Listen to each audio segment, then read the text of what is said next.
এরপরে প্রশ্ন হলো,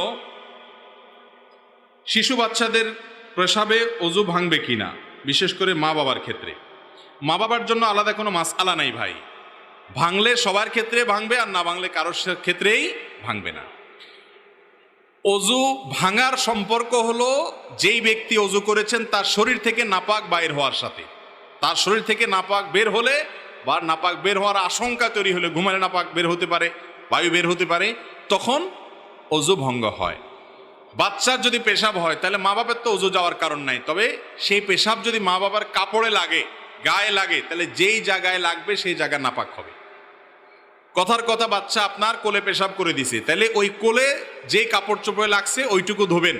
আপনার রানে শরীরে যদি লেগে থাকে সেই জায়গাটা ধুয়ে ফেললে আপনি পাক হয়ে গেছেন। গোসল করতে হবে এমন কোনো কথা নাই, অজু তো যাবেই না, কারণ অজু যাবে তো আপনার শরীরে নাপাক হলে, অজু গেলে তো পিচ্চির গেছে, আপনার যাওয়ার তো কারণ নেই।